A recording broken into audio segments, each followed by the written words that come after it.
اهلا وسهلا بكل متابعيني الكرام، يا رب تكونوا بالف خير. النهارده ان شاء الله هنعمل القرص المبسوسه الناعمه لزوم بقى فطار عيد الاضحى المبارك. مفيش احلى من ان احنا نصحى الصبح كده نجيب القرص بتاعتنا مع كوبايه الشاي بلبن ونسقسق. يلا نقول بسم الله الرحمن الرحيم ونبتدي مع بعض. النهارده ان شاء الله هشتغل بنص كيلو دقيق. دول نص كيلو دقيق، مفيش اي حاجه عليه.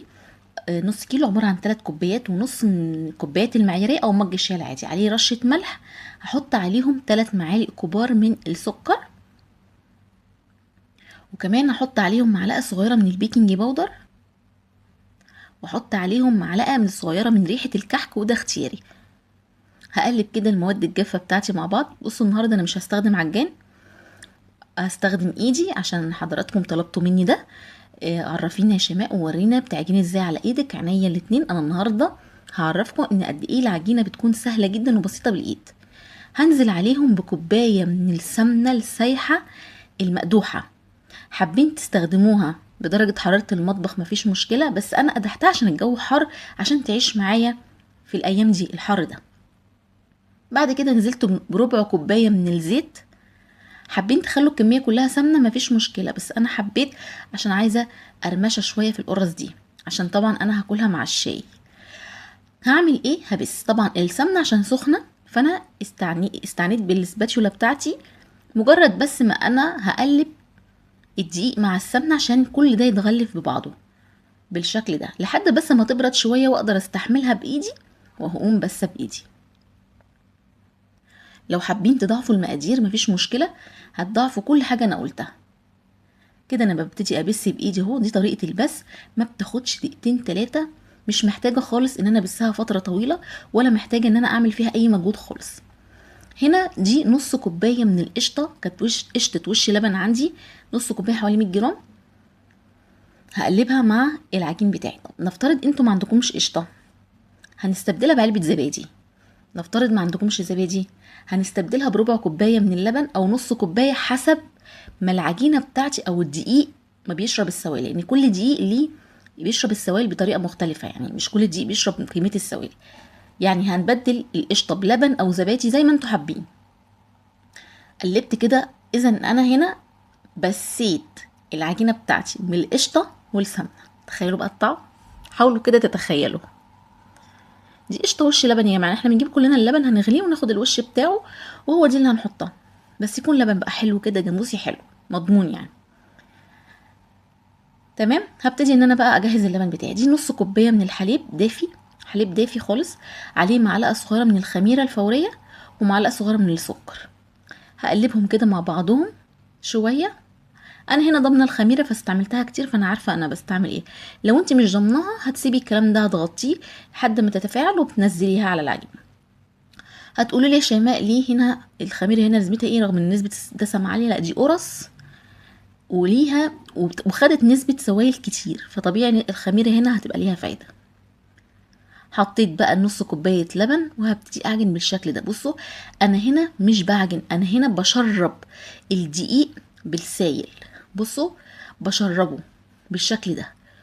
انا هنا حتى ما رضيتش اجري، ووريتكم اهو ان هي قد ايه ما بتاخدش وقت ولا مجهود ولا متعبة ولا اي حاجة خالص. في 5 دقايق قومي اعمليهم لولادك يفطروا بيهم الصبح في العيد. هنا بقى ابتديت اجري خلاص، انا بلم بقى، بنضف الصينيه بتاعتي من اللبن الزياده والدقيق الزياده والحاجات دي كلها، بلم العجين بيها. قد ايه هي بتبقى عجينه طريه وسلسه وسهله وجميله وناعمه ومريحه كده في الشغل، تحبي تمسكيها كده بايدك وتلعبي بيها. بصوا شايفين سهولتها؟ بلم بس، نضفت كل الصينيه بتاعتي اهو، لميت كل حاجه كده، العجينه جهزت معايا. هلمها بقى بالشكل ده اهو. هجرب بس اخد حته كده في ايدي، اوريكم ملمسها قد ايه ناعمه قوي، طريه كده، حاجه كده بصراحه عامله زي الملبن. هي باين على شكلها قدام حضراتكم. بصوا مجرد ما بقطع كده، شايفين جمالها؟ سهله جدا وبسيطه وطريه كده، جهزت معايا. هعمل ايه؟ هنقلها في طبق صغير وهريحها شويه، مثلا نص ساعه ولا حاجه. حابه تريحيها في المطبخ مفيش مشكله، حابه تدخليها التلاجة ترتاح برضو مفيش مشكله. بسويها كده في الطبق وبعدين هغطيها بكيس بلاستيك واسيبها بقى في التلاجة او بره في المطبخ مفيش مشكله، يعني مكان جيد التهويه. هي بس مجرد ترتاح يا جماعه. هنا بقى هي مش هتخمر في الوقت ده، هي هت... هت... حجمها هيتظبط في الفرن. هوزن انا كل قطعه 30 جرام. انا حباها صغننه كده قد البق، حابين تخلوها اكبر حابين تخلوها اصغر، بس 30 جرام دي مقاس صغنن كده وجميل قوي قد الكحكايه الكبيره. بس الحشوه بتاعتي انا هحشيها النهارده عجوه، تقدروا تحشوها ملبن، تقدروا تخلوها ساده، مفيش مشكله. انما الحشوه انا وزنتها برضو، العجوه بتاعتي انا عجنتها بسمنه وكورتها عشان تبقى سهله معايا. وزن الحشوه 10 جرام، يعني العجينه 30 والعجوه 10 جرام. لو حابين تمشوا بقى مظبوط قوي، كل حاجه تبقى مظبوطه زي كده اهو. وسهل جدا، بتتكور بمنتهى السهوله والبساطه، عجينه سهله وسلسه وبسيطه قوي قوي قوي قوي زي ما حضراتكم كده شايفين. بصوا حلو قوي قوي قوي. وهرص في الصاج من غير ما ادهنه زيت ولا سمنه ولا اي حاجه خالص، لان هي فيها نسبه كفايه. بصوا بتتفرد على الايد ازاي يا جماعه، ولا بتشقق طبعا ولا اي حاجه اهو. بطري بس حته العجوه كده. انا كنت الحقيقه عامله العجوه دي من قبلها، وكنت حطاها في التلاجة مكورها عشان تبقى ايه جاهزه معايا. بتقفلي في منتهى السهوله، وهي بالعجينه بتكون ناعمه. بس هعمل بقى الكميه بتاعتي كلها. عملوا معايا كام واحده؟ اول صاج عمل معايا 20، وتاني صاج عمل معايا حوالي 13، حوالي 33 قرصه من نص كيلو دقيق اهو. ده اول صاج 20 قرصه. وده الصاج التاني اللي انا هوريه لحضراتكم دلوقتي حوالي 13 قرصه اهو. ما شاء الله. هدخلهم بقى الفرن يتخبزوا. طريقه التسويه ايه بقى؟ طريقه التسويه فرن اعلى من المتوسط 200، الرف الاوسط. بيقعدوا حوالي من 20 ل 25 دقيقه، وبياخدوا لون بالشكل ده، لون ذهبي كده حلو اشقر في منتهى الجمال. ده بيكون شكلهم بعد ما استووا. ما شاء الله عملوا لي كميه حلوه جدا. طبعا الشاي بلبن جنبه ده اساسي، او اللبن بقى ساده، شاي ساده براحتكم خالص. عايزه اوريها لكم بقى شكلها وانا بفتح قد ايه ناعمه.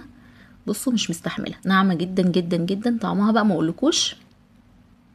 انا عاملاها بسمنه بلدي، تقدري تعمليها بزبده لو عايزه، تقدري تعمليها بزيت بس على فكره مفيش مشكله. يعني انت امكانياتك حسب، يعني ما توقفيش نفسك. هنا انا شقيتها كده بالسكينه شقه بسيطه عشان تتقطع معايا مظبوط. بص شكلها يا جماعه من جوه عامل ازاي، لونها وهشاشه ونعومه وذوبان وكل حاجه في الدنيا حلوه بجد والله. مع كوبايه الشاي بلبن بقى في الفطار الصبح، اظن مفيش احلى من كده.